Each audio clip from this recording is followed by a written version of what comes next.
কোনো একটি জনপদের সমৃদ্ধির বা উন্নয়নের অন্যতম গুরুত্বপূর্ণ মাধ্যম হচ্ছে তার যোগাযোগ ব্যবস্থা।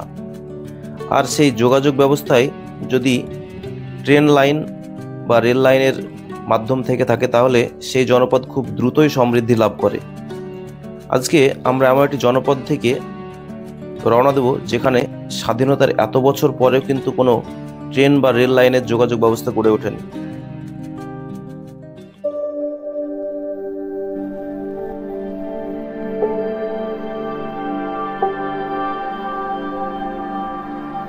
মুর্শিদাবাদের 5টি মহকুমার মধ্যে অন্যতম গুরুত্বপূর্ণ একটি মহকুমা হলো ডোমকল।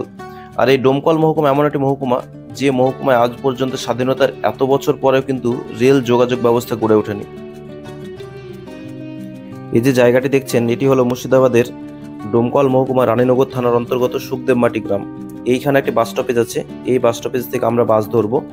যে বাসটি আপনারা দেখছেন স্ক্রিনে, এটিতেই আমরা রওনা দেবো চুনাখালীর উদ্দেশ্যে। চুনাখালী হলো বহরমপুর যাওয়ার ঠিক আগের স্টপেজ এবং এখান থেকেই আমরা লালবাগের দিকে রওনা দেবো।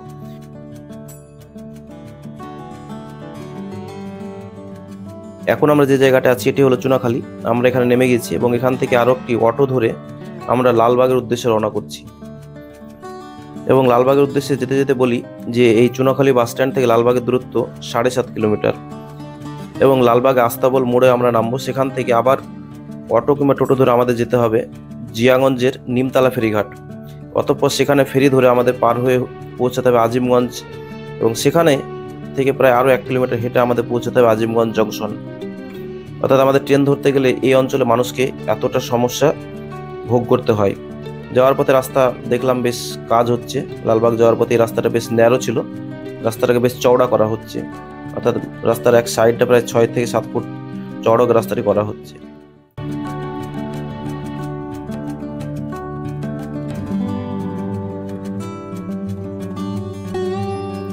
অনেকটা ন্যারো রাস্তা, সংকীর্ণ রাস্তা এবং সেই রাস্তা ধরে আমরা লালবাগ থেকে এখন যাচ্ছি জিয়াগঞ্জের উদ্দেশ্যে এবং আমরা কিন্তু জিয়াগঞ্জে পৌঁছে গেলাম।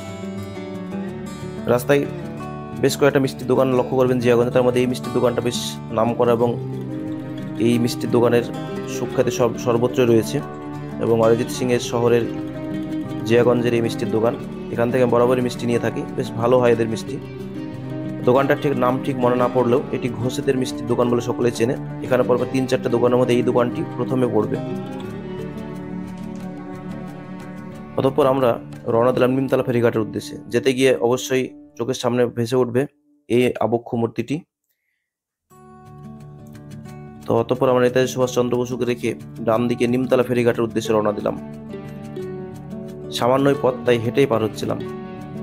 শেষমেশ পৌঁছে গেলাম নিমতলা ফেরিঘাট, জিয়াগঞ্জ আজিমগঞ্জ পৌরসভার অন্তর্গত এই ফেরিঘাট। এবং এখান থেকে ঢোকার সময় বেশ অপূর্ব সুন্দর একটি লুক কিন্তু আপনি পাবেন।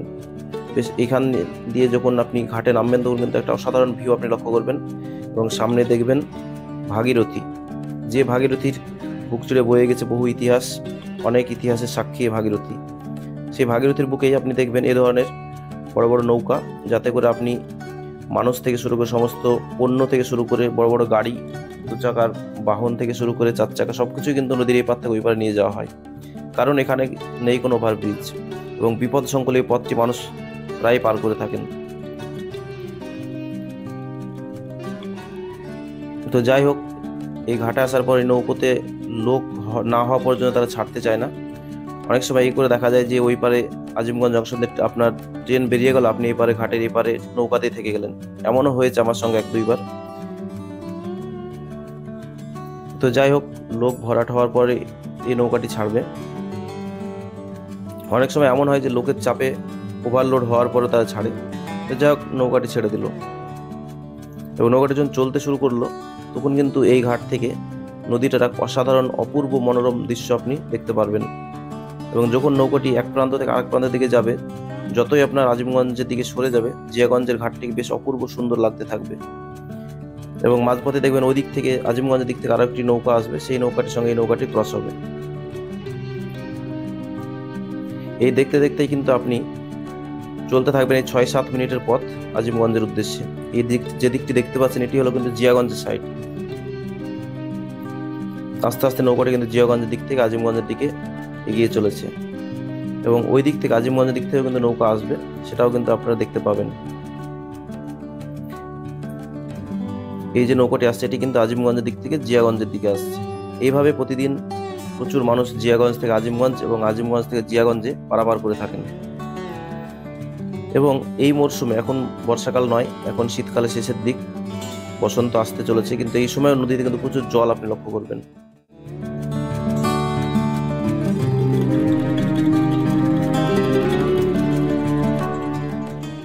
আস্তে আস্তে নৌকাটি কিন্তু নদীর জলকে কেটে আস্তে আস্তে কিন্তু আজিমগঞ্জের দিকে অগ্রসর হতে থাকলো। আজিমগঞ্জে নামার আগে দেখে নিলাম জিয়াগঞ্জের শেষ ভিউ। অলরেডি আজিমগঞ্জের ঘাটে কিন্তু নৌকা চলে এসছে এবং শেষমেশ পৌঁছে গেলাম আজিমগঞ্জ জংশনের উদ্দেশ্যে, আজিমগঞ্জ ঘাটের দিকে। ঘাট থেকে বেরিয়ে এই রাস্তাটি ধরে প্রায় 700 থেকে 800 মিটার হেঁটে গেলে আজিমগঞ্জ জংশন। আসলে ভাগীরথীর একদম তীর ঘেঁষে আজিমগঞ্জ জংশনটি অবস্থিত। এবং নৌকাতে করে আপনি যখন আজিমগঞ্জ থেকে উত্তরে ফারাক্কার দিকে যাবেন তখন কিন্তু ডান দিকে লক্ষ্য করবেন নদীকে, এবং নদীর পাশ দিয়ে বয়ে চলেছে এই জংশন এবং এই রেল স্টেশনটি। ততপর আমরা সোজা না গিয়ে বাদিকে গেলাম। সোজা দিয়ে গেলেও আপনি কিন্তু স্টেশন যেতে পারবেন, সেক্ষেত্রে রাস্তাটা অনেকটা দূর হবে। যদি আপনি বাদিক দিয়ে ভদ্রলোক হেঁটে যাচ্ছে ঢালাই রাস্তা বরাবর যান, তাহলে 500 মিটারের মধ্যে কিন্তু আজিমগঞ্জ জংশনের 4র্থ স্টেশন 4 নম্বর প্ল্যাটফর্মটি আপনি পাবেন। এবং এই যে গার্ডওয়াল, এটা কিন্তু খুব সম্প্রতি দেওয়া হয়েছে, আগে এই গার্ডওয়ালটি ছিল না, কিন্তু এখন নসিপুর আজিমগঞ্জ ব্রিজ চালু হওয়ার ফলে এই স্টেশনের উপর চাপ পড়বে, ফলে দুর্ঘটনা এড়াতে এই গার্ডওয়াল দেওয়া হয়েছে। স্টেশনে উঠে গিয়ে দেখলাম, প্ল্যাটফর্মে উঠে কিন্তু লক্ষ্য করলাম যে প্ল্যাটফর্মে রঙের কাজ চলছে এবং প্ল্যাটফর্মে বিভিন্ন কাজ কিন্তু এখনো বাকি রয়েছে। খুব দ্রুতই 2-1 দিনের মধ্যে কিন্তু চালু হয়ে যাওয়ার কথা নসিপুর আজিমগঞ্জ ব্রিজ। আর নসিপুর আজিমগঞ্জ ব্রিজ চালু হয়ে গেলে এই স্টেশন এবং গঙ্গার ভাগীরথীর ওই পারে অবস্থিত মুর্শিদাবাদ স্টেশনের গুরুত্ব অনেকাংশে বেড়ে যাবে। ফলে এই স্টেশন এবং মুর্শিদাবাদ স্টেশনের মধ্যে দিয়ে ট্রেন চলাচল করবে। ফলে এতদিন উত্তরবঙ্গে যে সমস্ত ট্রেন সাঁইথিয়া, পাকুড়, ফারাক্কা ঘুরে যেত, সেই সমস্ত ট্রেন সোজাসুজি এখন আজিমগঞ্জ থেকে গঙ্গা পার করে মুর্শিদাবাদ স্টেশন, বহরমপুর, রানাঘাট, কৃষ্ণনগর হয়ে একদম চলে যাবে শিয়ালদা, কলকাতা। ফলে অনেকটাই সুবিধা হবে এই অঞ্চলের মানুষের। কিন্তু আমি যে অঞ্চল থেকে আসি, যে মহকুমার কথা বললাম, সেই মহকুমার মানুষের কিন্তু কতটুকু উন্নতি হবে সেটা কিন্তু প্রশ্ন। কারণ এত বড় মহকুমা হওয়া সত্ত্বেও সেখানে কিন্তু এখন পর্যন্ত রেল ব্যবস্থা গড়ে ওঠেনি। কতটা কণ্টকাকীর্ণ পথ অতিক্রম করে এসে তাদেরকে কিন্তু ট্রেন ধরতে হয়, সেটা কিন্তু আজকের ভিডিওতে আপনাদেরকে তুলে ধরলাম। ভিডিও ভালো লাগলে অবশ্যই শেয়ার করবেন, লাইক করবেন। সকলকে ধন্যবাদ।